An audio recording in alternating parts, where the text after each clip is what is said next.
Live from Washington, D.C., Jay Sekulow Live. Phone lines are open for your questions right now.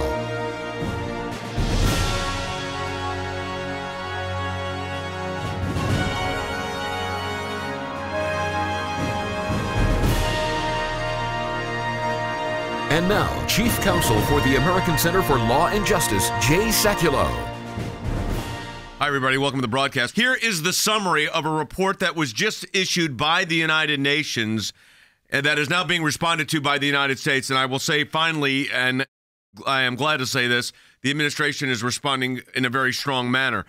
But this is a conclusion of the United Nations ECOSOC, that is the Economic and Society Division of the United Nations. It's their ECOSOC also covers Western Asia, so that would be the Middle East is how they view that. This is a report written by an UN committee. I'll give you the name of the individual is Richard Falk. I'll give you more about him in a moment. But let me give you the concluding term. This is how it concludes. And this is dramatic, folks, because this is very, very serious. After determining that Israel is guilty of apartheid, quote, states have a collective duty, A, not to recognize an apartheid regime as lawful, B, not to aid or assist a state in maintaining an apartheid regime, and C, ready for this? And to cooperate with the United Nations and other states in bringing the apartheid regime to an end. The regime they're talking about is the Jewish, democratically elected state of Israel, recognized, by the way, by the United Nations. This is a UN report, which the Secretary General has said doesn't represent his views, which I'm glad to hear him say that. But this is a report that's been issued. Now, it's getting a lot of flack. In fact, if you go to the website to try to get it right now, you'd have a little trouble finding it. But one of our lawyers, Joseph Williams, went and found it.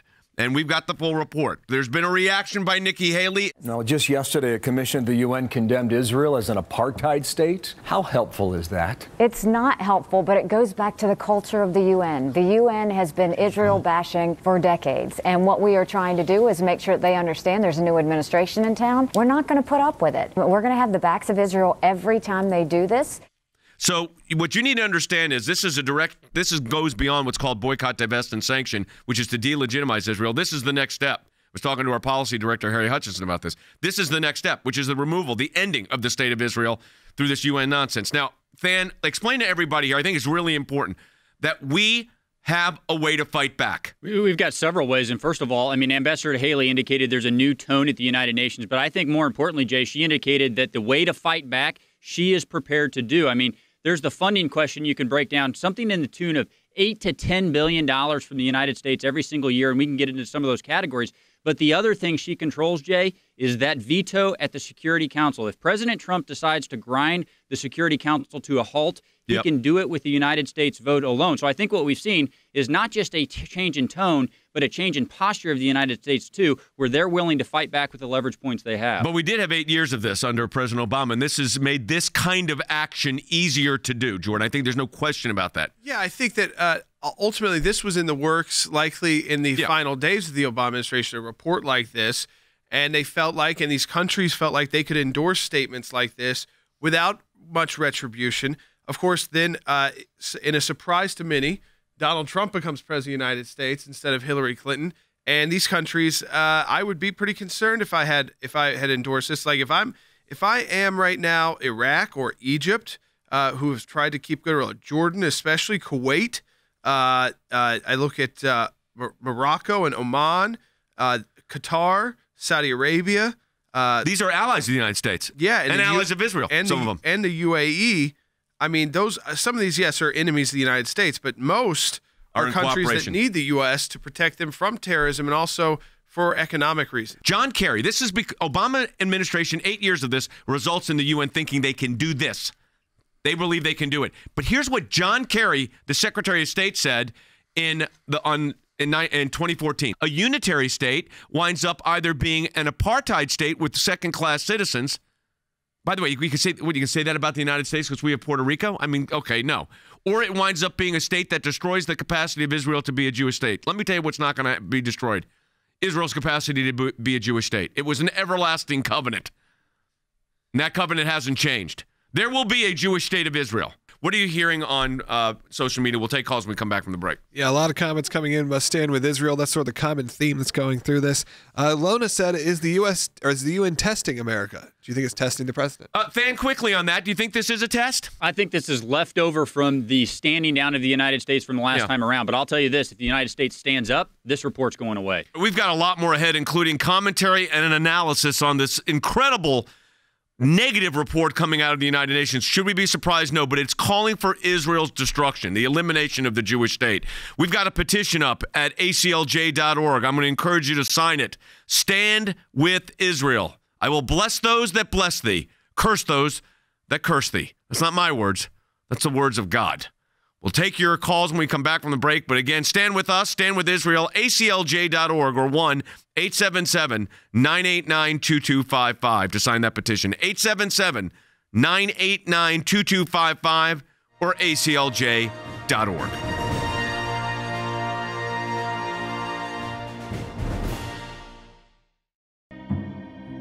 Israel is under constant deadly terrorist knife and rocket attacks. Jewish students, professors, and Christians who support Israel face vicious discrimination at U.S. universities, all in an attempt to delegitimize the state of Israel.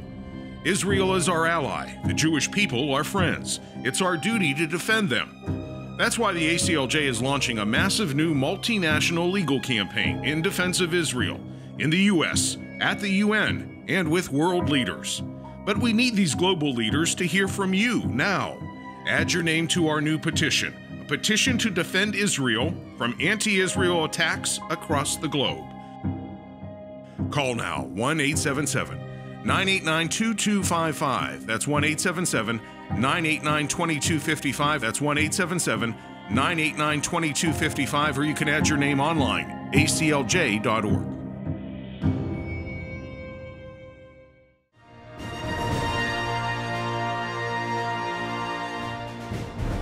Hey, welcome back to the broadcast, everyone. We are going to get to your calls and comments, but joining us in the studio right now is our senior military analyst, Wes Smith, who's also been following this whole situation. He served in the region, by the way, in the United States Army. He has been following this issue very closely with regard to Israel, and there is legislation pending right now. So I'm going to go to Wes. It's called the Condition of Assistance to the West Bank and Gaza on Steps by the Palestinian Authority to End Violence. In other words, this is going to condition assistance, financial assistance, that would go to the West Bank and Gaza. That's controlled by Hamas and the Palestinian Authority. Right. If they end their violence and terrorism against Israel. By the way, this is being sponsored by Senator Graham, Senator Blunt, Senator Cotton, Senator Scott, Senator Cruz, Burr, Thune, Rubio, and Boozman. Right. We give the Palestinian Authority about $348 million a year. And against this backdrop, this same Palestinian Authority, every time a suicide attacker kills someone in Israel, they pay that family a pension. And that's the moderates we're talking about. That's the moderates. Right. Well, just this week, Jordan mentioned the celebration in the Palestinian territories of the Coastal Road Massacre. This is where 38 people were killed by a female Palestinian terrorist, including 13 children who were burned to death in a bus. And the president of the Palestinian Authority this week led the celebrations of that attack. And the governor of Ramallah opened a youth training camp and called this young woman who committed these atrocities, these murders, called her a model for Palestinian youth. And we give them almost $350 million a year. All right, I want to go to Than first. Logan, get some comments. I want to go to Jordan on a policy question. I'm going to go to Than first. Okay, so we got legislation pending now that's been introduced. What's the status? What's going to happen here? The thing that is so good about this legislation, Jay, is that it's sponsored by Senator Graham. He is the chairman of the subcommittee that controls this funding. So a lot of times we see pieces of legislation and you don't know how likely they are to end up in law. Jay, I am telling you, this legislation, if we do not get the proper response from overseas, it has a very good likelihood of ending up in law because the main sponsor actually writes the bill that controls these funding. By the way, Jay, that's the same subcommittee you've testified in front of, and you saw your recommendations end up in federal law as a part of that. So the most exciting thing is this is headed towards law. And if they call for hearings, I want to be there. Senate Bill 474 is the bill. It's been introduced by Senator Graham. It says funds appropriated or otherwise made available for assistance to the Palestinian Authority, West Bank, and Gaza may only be made available for such purposes if the Secretary of State certifies that to an appropriate congressional committee that the Palestinian Authority, Jordan, has taken credible steps to end acts of violence against Israeli citizens that are perpetrated by individuals under its jurisdiction and control. But you and Wes just said this. They not only don't take steps to stop it, they reward the people that do it. They reward the people that do it with financial sums, and those comes out of banks from Saudi Arabia. That's who Keith Ellison was meeting with. Remember the congressman who is now the deputy chair of the Democrat National Committee. They have a special fund at that Islamic bank to pay these what they call martyrs, their Palestinian families. But here is what's important. As Wes said, they're still naming community centers and celebrating these terrorists. But here they'll have to choose between $300 million and continuing their acts of terror. That would put a real pressure on those Palestinians. The fact of the matter is, Mahmoud Abbas is only in power in the Palestinian Authority because the Israelis are propping him up. I mean that sincerely, even with all this nonsense. If the Israelis pulled out their support and their security, guess what happens to Mahmoud Abbas? We've been there. Logan's been there. We've been there. Absolutely. You pull this out, they're gone. Yep, that's absolutely right. Let's. You want to take a call? Yeah, take a call. Let's go to Raj in Virginia. Hi, Raj. Engaging on every front is so very important. You're doing an excellent job, and I'm so pleased that you're taking it even to the UN Security Council and causing them to step in. But what I want to share very particularly is that they're treating as morally equivalent apartheid and the ongoing slaughter and persecution in all these countries. Well, this is the double standard. I mean, they apply, Wes, a standard to Israel that they apply to no, and Raj is absolutely correct. They apply it to no other country. I mean, first of all, these countries on the list that Jordan gave, give me a break. I know. I mean, these are countries that shouldn't be saying anything about anybody. It is a sad irony that the day that this report was released condemning Israel, referring them to as an apartheid state, it's released on the 6th anniversary of the beginning of the Syrian civil war.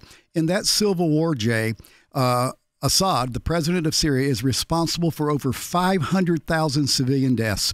The UN has monitored some of that in a rather tepid fashion, but every resolution that has been brought before the UN Security Council to condemn Assad for killing 500,000 civilians has failed. Yeah. So what you've got here is, do they focus on that, what Wes just went through with Syria? No. Jordan, they don't focus on that. Do they focus on Saudi Arabia's treatment of women? No, they don't focus on that. What do they focus on? The Jewish state. So call it whatever you want. I call it anti-Semitism, but this is beyond boycott, divest, and sanction. This is destroy. And we need to look at this as if we're in a war, because we are. Now, fortunately, the administration's backing us, but you had 8 years of them complacent. I mean, really complacent, which just fed this view of the world. I mean, and look, frankly, I mentioned that Susan Rice called for Richard Falk to be removed. Her calling for Richard Falk to be removed, believe me, okay, not a lot of prestige behind that one. Go ahead, Jordan. Well, no, I think that this is part of that work the Trump administration must do to correct the wrongs of the Obama administration, and there is a lot of work to do, a lot of work to correct. I mean, just to bring up a couple of other issues. Today, you've got the refugee crisis in Europe. You saw what Turkey is threatening to do. Turkey is threatening to send Germany 15,000 additional Syrian refugees a month because of some conflict they're having. The chancellor, Angela Merkel, is in Washington, D.C., meeting with President Trump as we speak. But let's move on to North Korea, a nuclear power, which, again, the Obama administration has failed to contain. And now you have Secretary Rex Tillerson, a guy who knows, I think, the world, being the former CEO of ExxonMobil, who has said it may take military action. And that would be very serious, considering that Seoul would be in the range of a nuclear North Korea. Yeah, not just nuclear, but the artillery rounds that are within range of Seoul as well. Yeah, today Secretary Tillerson said the era of strategic patience with North Korea is over. Yeah, I think this idea of you're going to get a diplomatic solution, it's a dangerous world, folks, and we're trying to get you the information that you need so you understand it. Logan, you got an interesting comment you said, then we'll grab a... Yeah, a comment came from Cheryl, said, why do we give the PA so much money? The idea was to work towards a two-state solution, that you would have a Jewish state alongside a Palestinian state. They would live in peace and prosperity. And by the way, there was a time, a brief period, a window, and Jordan and Logan were there with me. I mean, when we went to Israel, you would go into the Palestinian Authority areas, Palestinian territories without any authority. Business was great for everybody. Employment was good. You went there. I mean, management, the people, it was easy. Yeah, I mean, you kept your guard up a little bit, but other than that, you didn't feel unsafe. Yeah, but it's changed drastically now. Go ahead. And since the Oslo Accords, when we started paying them money in 1993, we're paying these people, mind you. They have killed 64 Americans. Yeah, that's just something that gets underreported. So I want you to say that again, folks. You're not hearing this anywhere else. Yes. So since in the Oslo Accords, this is when you were going to get to this two-state solution under President Clinton. So we started giving them these large chunks of money, billions now. I mean, literally billions of dollars. But you understand? I mean, there was a Vanderbilt student killed last year. Yes. Millions, 68 students have been killed. 64 people have been killed and 2 unborn children. And this bill that Than mentioned going up before the Senate is named after Taylor Force, who was the Vanderbilt student who was killed. So, Than, explain to everybody quickly what's going to happen with that bill. Well, the other difference is that the unity government now includes Hamas, which is a designated terrorist organization. Right. That bill, Jay, it is in Senator Graham's subcommittee. If he would report it out, it would become a part of the larger funding bill. And come next fall, when the new funding cycle starts, Jay, it would block this funding. The president wouldn't even have to do anything. Congress would block the funding. I think this is a have to if things don't improve. I mean, Jordan, you've studied this in international law, and you've had professors that have been on the other side of this. But I think we're reaching that point. This thing needs to, the UN Secretary General just doesn't need to say, I disagree with it. They need to condemn this and say, we're not going to publish this. This is not the position of the United Nations or this committee. They need to revoke it. That's what we need to be calling for. Yeah, that's right. This is just issue number 1. And then it says this issue number 1 is Israeli practices toward the Palestinian people and the question of apartheid. And in the first sentence, it says that this volume concludes that Israel has established an apartheid regime against the Palestinians. And then they call for when you deal with that executive summary is still online. That is still online. That text is still in the UN. And legally what this means is their conclusion is if it's because it's an apartheid regime, guess what that means? That means you could call for that ending of that state. We've got more comments and more questions that we're going to answer, but let me be clear. This is a very clear attack on the sovereignty of the state of Israel, and we're going to fight back. You can join us in that effort. I'm going to deliver these petitions to the Israeli ambassador to the United Nations.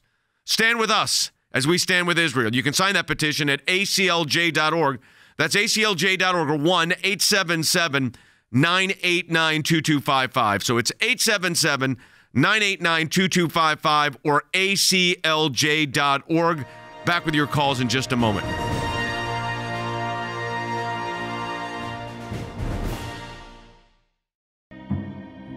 Israel is under constant deadly terrorist knife and rocket attacks. Jewish students, professors, and Christians who support Israel face vicious discrimination at U.S. universities, all in an attempt to delegitimize the state of Israel.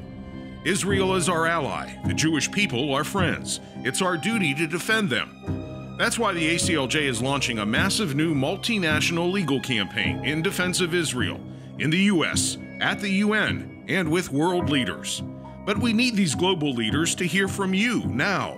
Add your name to our new petition, a petition to defend Israel from anti-Israel attacks across the globe.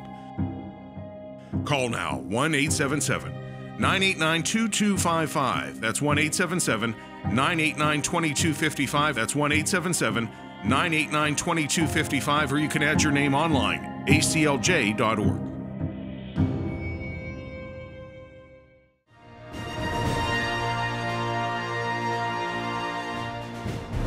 Hey, welcome back to the broadcast, everyone. We're talking about this move to call Israel again. You know, first it was Zionism is racism. Now Israel's an apartheid state, and you got a UN committee calling for Israel to be not existing as a Jewish state.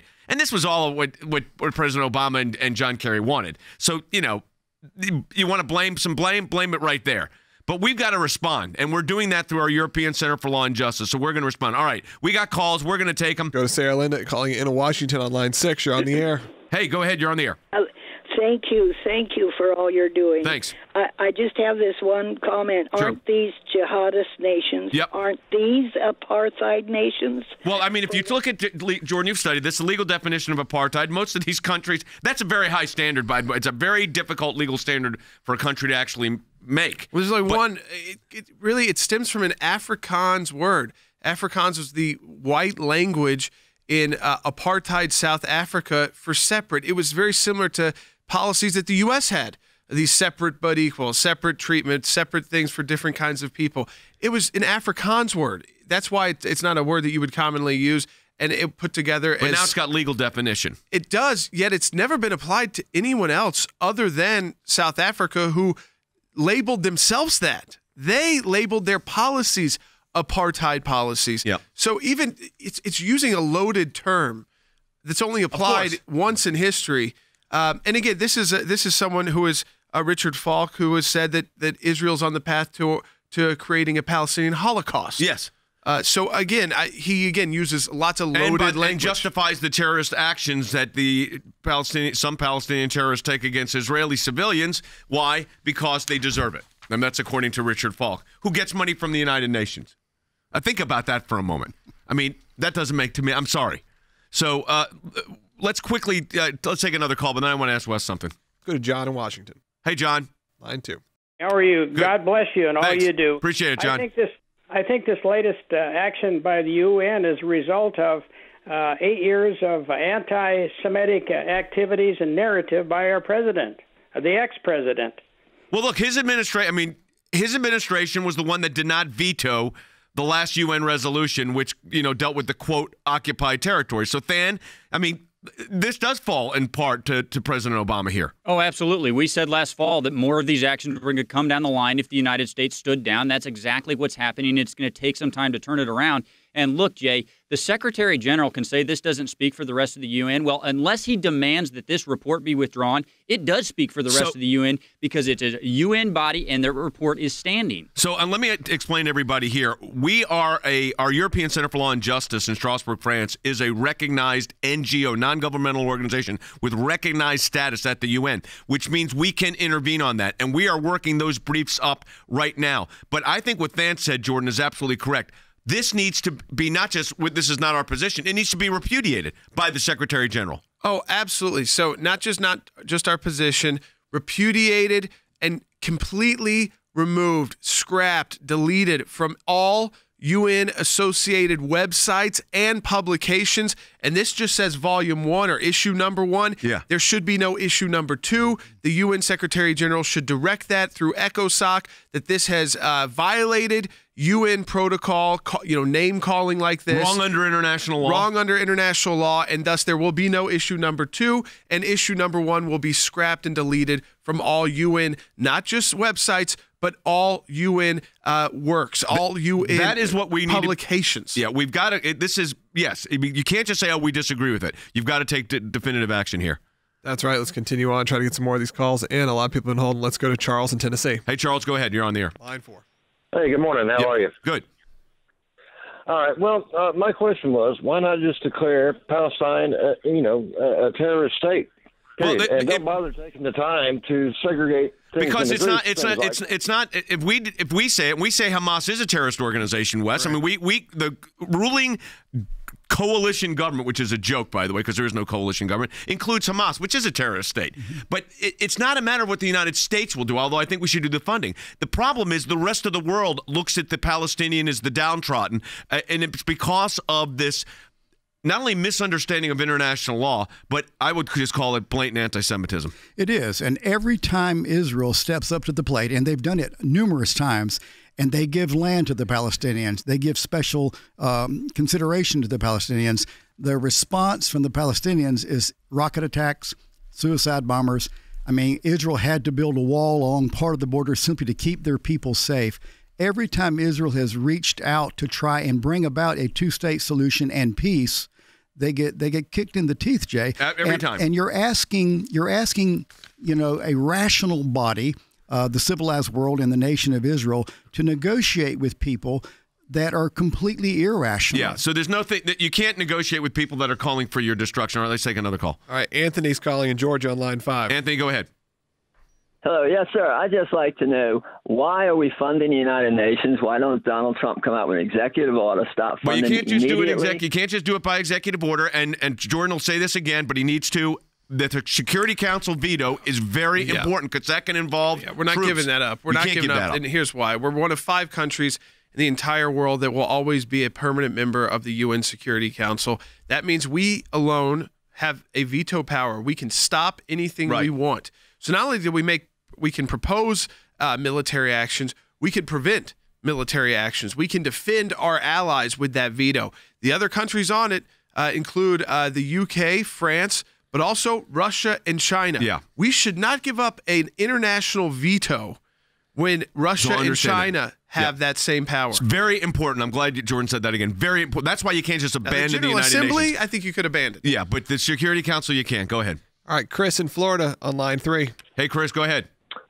Hey, wonderful, wonderful, wonderful topic. Lived in Israel. I echo the words and your sentiments entirely. Thanks. It is the truth. I've been there. I've seen how Israel fought. God gave the Sinai to them. They had to give it back. Well, they're having to fight for every inch of it right now because these apartheid regimes, so-called, they call the Israelis the apartheid regime, are actually fighting for the survival of the Jewish people in the region, and they will win. Dennis in Alabama. Hi, Dennis. Go ahead. Hello, gentlemen. I'm going to make this as quick as possible. Over the last 8 years, we haven't defended Israel as we should have. That's Obama's fault. We need to stop being defensive, be offensive in this. Anybody who supports this mess, cut their funding. Done. Over. And give that money to support the Israelis. And on top of that, the UN is failing. Absolutely. I fully agree with what you said about the Security Council. I have thought in the past we should just dump it, but we can't. You can't dump it because of what Jordan said. And that is, it's a veto right that's important. But I want to say something really clearly here. You know, I've represented the state of Israel. You know that. I've represented Palestinian Christians. I don't know if you know that. So I have done both sides of this, and trust me, Palestinian Christians don't want to live under Hamas control. Okay, they do not. Well, that's going to do it for the broadcast today. I want to ask you to do 2 things. Number 1, pray for us as I go back to the UN. Pray for our legal teams. Pray for Israel. Stand with Israel. I will bless those that bless thee, curse those that curse thee. We've got a petition up. I'd really like to see it at over 200,000 signatures. Go to aclj.org. That's aclj.org, or call us at 1-877-989-2255. aclj.org or 1-877-989-2255. Add your name today. Again, aclj.org or 1-877-989-2255. We'll see you next week.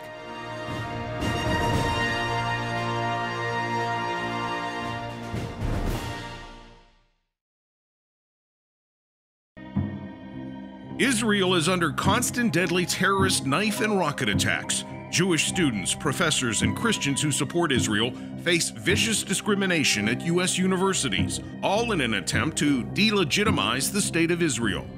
Israel is our ally. The Jewish people are friends. It's our duty to defend them. That's why the ACLJ is launching a massive new multinational legal campaign in defense of Israel, in the U.S., at the UN, and with world leaders. But we need these global leaders to hear from you now. Add your name to our new petition, a petition to defend Israel from anti-Israel attacks across the globe. Call now, 1-877-989-2255. That's 1-877-989-2255. That's 1-877-989-2255. Or you can add your name online, aclj.org.